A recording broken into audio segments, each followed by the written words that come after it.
Hey y'all, it's Matt Montgomery, and welcome back to Art of the Alteryx Expert exam.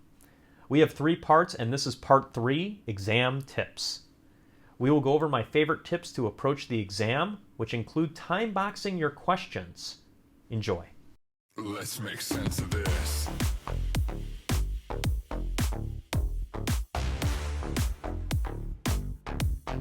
Let's make sense.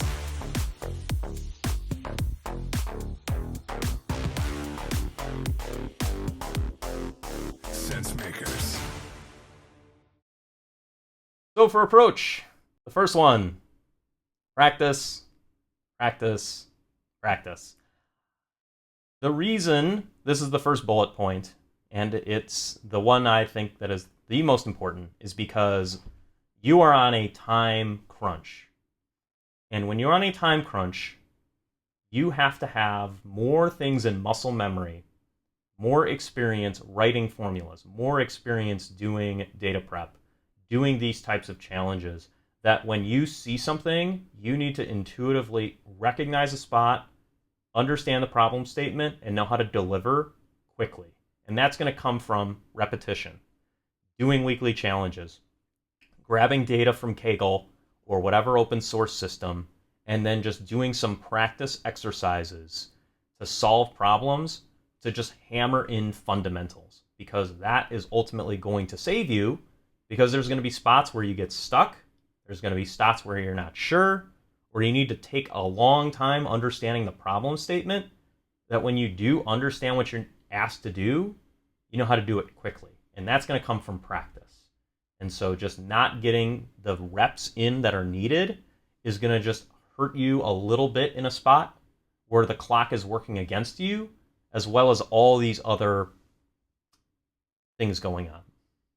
Yeah, I'll just jump in on that one as well, and just how big a deal that is. So I'm coming from the Tableau side, and the having that practice that I gave myself of answering a ton of questions on the forums made it such that when I was taking the Tableau certification exams, I'd be able to recognize what kind of problem it was and have not just one, but 3 or 4 different ways to go at the problem immediately at hand, which I can then use to evaluate of like, okay, well, this way's slow and really accurate, or this way's really fast and gives me a really quick answer, and be able to choose which one worked best for that moment in the exam, given the particular context. So that's a huge one.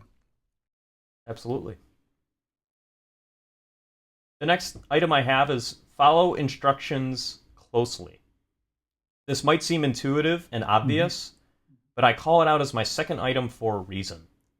As much as this exam is you knowing how to solve practical problems, it's also almost equally as much as following very disciplined steps and examples.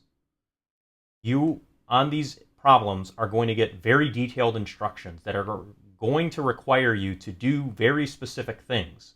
Those specific things might require where you save, where you read from, what they want you to do with the data, what they don't want you to do with the data, what data is in scope, what is the real problem statement. And there's a lot of information that they give you, and they want you to do something very specific to get to a very specific answer that they're looking for. They try and make it as objective as possible, and not your interpretation, or this could be it, or it could be that. And so they really want to hammer home you following the steps either to solve the problem or what to do with the problem. And if you miss a step or skip a step, you could have everything else right in your problem, and it could be 0 points or all of the points. So just giving yourself that time by practicing gives you more time. Read the problem, understand what they're asking you to do, take that extra second and just check that box so you don't get punished for skipping one little detail that gets you the wrong answer, or what you think is the right answer, but not to them. but you didn't read accurately. And this is how these two things fit together, where Jonathan described all of his experience on the forums helping people, had him be able to discern, okay, my approach to solving this exam question is going to be more efficient if I go this route instead of that route, because he had those practice reps in, which then liberates the capacity to actually breathe and read the instructions and be more present in the moment when you're taking the exam, in order to make sure that you're fulfilling the instructions that the question has given, as opposed to feeling the stress of that time pressure because you're not sure how to approach. That's how those two things fit together. For sure. The next topic I want to talk about is time boxing each scenario. So in your head, let's say there's 3 questions. 3 questions, 3-hour exam, that's 1 hour per question. But if there's 6 questions, now that's down to 30 minutes. So depending on how many questions are asked, you need in your head to, let's say, just do a rote average of this is how much time I should spend on a question. Now, you can certainly add some time or subtract some time depending on your comfort and experience, but you need to, in your head, ballpark, this is where I need to be. I'm looking at the clock. This is functionally where I need to be at a certain point. And so what you need to do is, if you're going to attempt a problem, you have that high level, let's say it's 6 questions. You have 30 minutes, more or less, to solve the problem. If you're 5 minutes in and you're no better than you were at 0 minutes, there is a good situation where you might have to just cut bait, bookmark it, pass, move on to the next one. Or you're 20 minutes in and you're at a point where you should have been 5 minutes in. You're stuck at a spot. You've been stuck at this spot for 5 minutes, 10 minutes. You have a bug. You're not sure what to do. Put a pin in it. Come back to it later. Keep positive momentum. Always make positive steps. It doesn't necessarily have to be on the same problem, but you need to be progressing throughout your exam. And keeping mental clocks in your head of where you're supposed to be can prevent the number one reason that people fail on time exams is they lost track of time. They forgot where they were. They didn't know where they needed to be. So just having that written down on your screen where you need to be in maybe a comment box can just give you those little helper guides. So then that way you don't get too hard on yourself. It's okay. You get stuck, that's fine. I'll give myself 2 minutes. I'll give myself 5 minutes. If I'm not there in 2 minutes, I'm not there in 5 minutes. I'm starting a new scenario. Yeah, and the way our subliminal mind works is putting things down and coming back to them is very useful, because in that circumstance you're describing, I'm 5 minutes in, I'm 10 minutes in, and trying to cognition isn't functioning. Having that time box to just say, okay, I'm going to put this down, I'm going to go focus on something else, I'm going to throw it over the wall to my subliminal mind, and then I'm going to come back to it. For me, at least, oftentimes when I come back, my deep brain has done a lot of the work, and I come back to it, and I've got what I couldn't get when I was trying to force it through the cognition.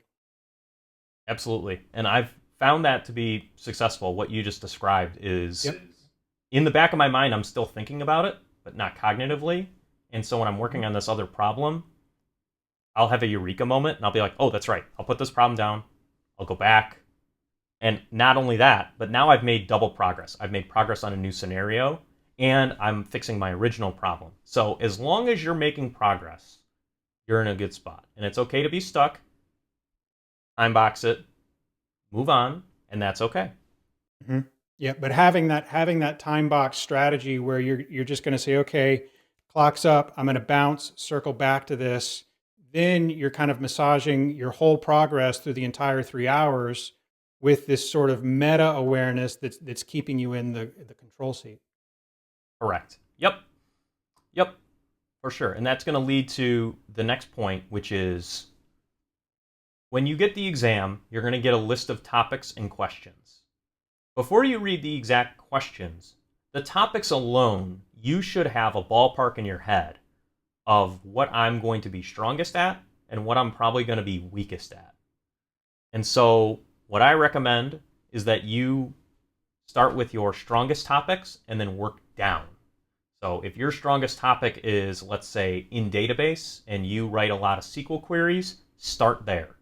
You don't necessarily have to be nitpicky about what is 1 versus 2 versus 3. I would just put them in strong and weak. I would just keep it as simple as possible because you don't need to spend a ton of time being exact. You want to be directionally correct.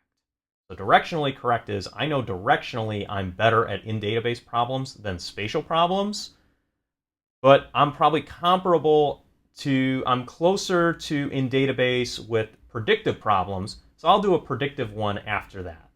And then from there, I'll look at maybe a reporting question and go from there. So you can have ballparks in your head. Then you can read the scenarios, you can read the topics, and then go, okay, this is actually harder than I thought, or this is easier than I thought, and you can pivot. But as long as you kind of have a high-level general idea, then try start strong and go to weak. You're not going to be exact. You're not necessarily going to do them in the perfect order. You just need to be more right than you are not right. And the reason to begin with your strengths is really to put time in the bank, right? Correct. In theory, your strongest topics you should be able to solve faster. These are ones that you can get to. And unless you are extremely strong at everything, it is possible, but it is not the common case, you want to give yourself more time on the back end. Give yourself more time where you're not necessarily as strong on a topic, or you're maybe weak on a topic, but you can reason your way to the answer based on kind of what you've known before, based on some of the instructions, and maybe you've gotten the first problem done in 10 minutes. Now you've got 50 minutes for another problem. And if you've got 50 minutes, you've just got 20 extra minutes that now opens up scenarios that weren't available that you wouldn't have thought at the beginning. And so that really does open that door. So getting your banked questions done first, your strongest stuff done first, opens the door for you to get a little more time to read and react to different problems.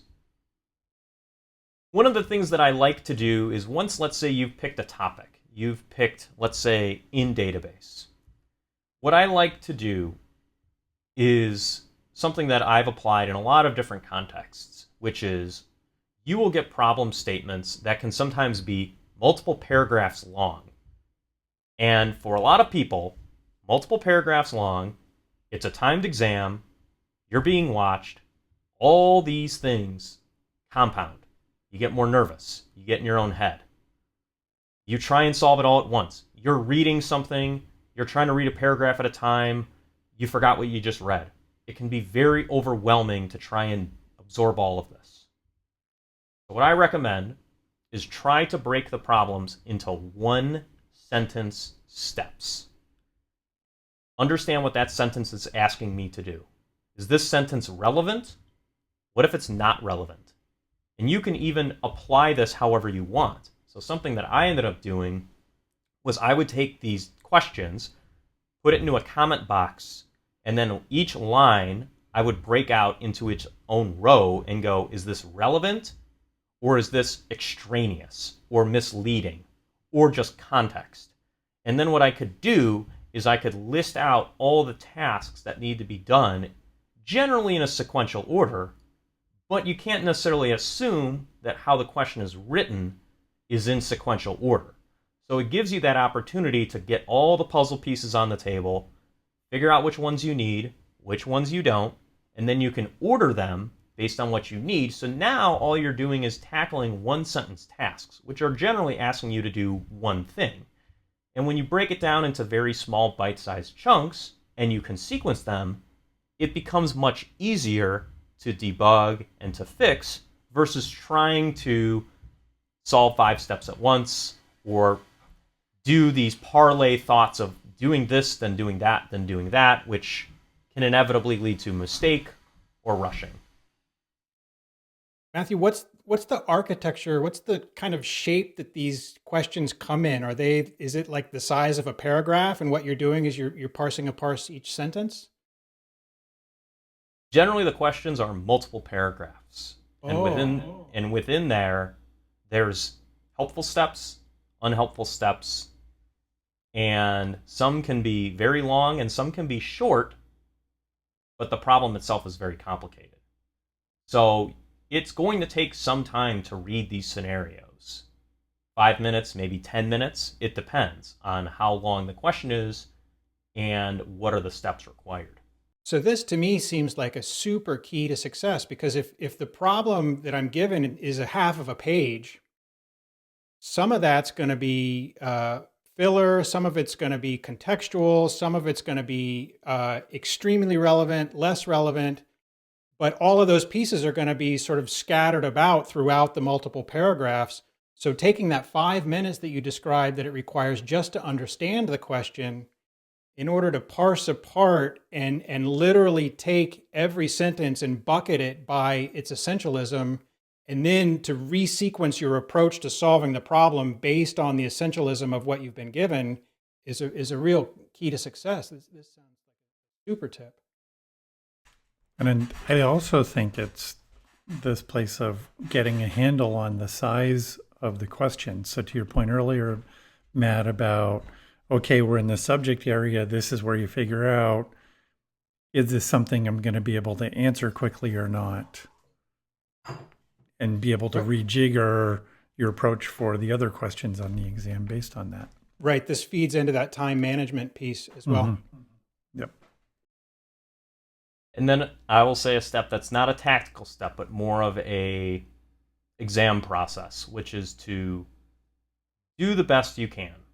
Some people, when they take exams, are on a lot of adrenaline and heart's racing a mile a minute, and they're go, go, go. For some people, they like to take it low and slow, easy going, no big deal. There's no right or wrong answer. Each person is going to approach this differently. But what you can do is try to focus on what you can control. You can control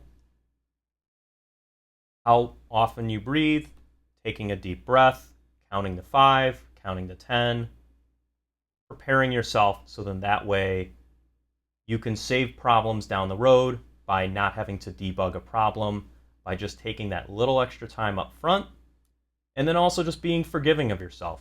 You're going to get stuck. You're going to get frustrated. It's inevitable. Emotions are going to run high. That's not uncommon.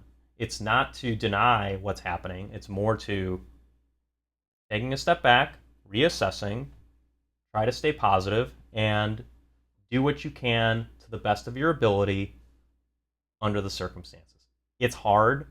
It's not meant to be easy. It's meant to frustrate you. It's meant to get you off balance and to get out of your comfort zone. And just try your best to stay calm, keep breathing, and where possible, take a second and slow down. Yeah, totally. These inner world management skills really manifest themselves in the outer world, because firefighters and military personnel and police officers, emergency workers, when things get hectic, they slow down. And when they slow down, they just operate more smoothly. And by operating more smoothly, it turns out that time expands. And this act of slowing down actually produces more time than it expends. I'll share one tip for me in that, because that one of the fascinating things for me is kind of like, how do we know we need to slow down in that moment? What are those? And sometimes it's we have tons of practices in how to slow down, but we miss those signals of when we need to slow down. Yep. And one of the ones for me is, lately has been how confident I am in what I need to do next. So there might be something that is I'll pick on Spatial as something I love doing in Alteryx. Like, you can ask me to do a really complex spatial thing, and I'm like, I got that kind of thing. So I'm not, but then I know nothing about predictive really. So in that area, one simple question could totally block me. And that being aware of what is that level of confidence I have in the moment is a clue into, this is a place I'm going to need to slow down and take it. Because if I'm If I'm not, if I'm trying to bowl my way through it, who knows what's going to happen, but probably bad. And that's one of the most important observations about these tools, Jonathan, is you can have all of the tools for internal world self-management, but isn't it often the case that the moment when you need it is precisely the moment when you don't pull it out? Yep. And so having in advance your awareness of yourself so that you know what are the signals and signs of a trend change where I'm beginning to veer off track and it's time to take a breath. And so then you can use those physiological, palpable feedback signals that you're getting from your body in order to induce that calm, breathe, slow down intervention early and precisely at the moments when they're needed, as opposed to slipping and going off course. And just to say, it's not necessarily breathing and slowing down. Sometimes it is that going back to the breaking the problems into the 1-sentence steps. It's, did I actually break this down enough to know, okay, I need to do the filter before the join, et cetera, kind of thing, or whatever that is. So the reason I also recommend that is because, to your example, Jonathan, is actually something I want to caution against, which is on the areas we're strong, your temptation is to go fast. Like if I get a predictive problem and I see the problem statement, in my head I can go A, B, C, D, E, F, I'm done. I know exactly what I need to do. And my temptation is going to be, I'm going to bundle A and B together. I'm going to bundle C and D together. I'm going to do E and F together. Because you got this. I can get this. I can get this done quick. I can save time on the back end, and I can move fast. And while that is true, I don't doubt people's abilities and even my own abilities in some of these scenarios. You actually can introduce risk into problems you shouldn't have risk because you just try to go faster than you need to because you think that, oh, I can just bundle this together. I know how this goes. Yep. I know how to sequence these types of problems. And next thing you know, you don't get the answer you need. And now you've cost yourself 5 minutes that you shouldn't have done, all because you wanted to, because you were just a little overconfident. So I just do want to caution against that one type of scenario. It's not to say that you shouldn't be confident or that you shouldn't feel good. It's just that does come up and that does happen. And that is the one thing you want to protect against, again, on things that you are theoretically strong against. Makes a lot of sense. So that covers it at a high level. Hopefully this gives you kind of some context of, what is the exam? Why would you take it? What it's all about. And then the idea is on subsequent episodes, we're going to do deeper dives into individual topics.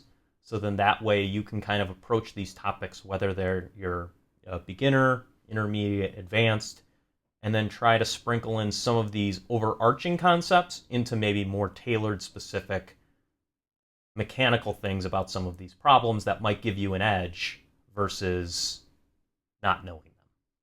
Great.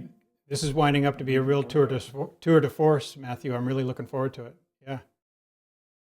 I am too. No, thanks for participating. I appreciate you guys coming along for the ride, and looking forward to doing more of these. So to those of you out there that are looking to take the exam, I would encourage it. Pass or fail, you're going to learn a lot about yourself. You're going to learn one way or another, and I think it's a good experience. It's going to be at the worst case a learning example, and then in the best case, if you pass and get that certification, you got some bragging rights. So I encourage anybody that's eligible, that's thinking about it, to just err on the side of going for it. Okay. Well, thanks, Matthew. We'll see you next time. All right. See you next time. Bye-bye. Let's make sense of this.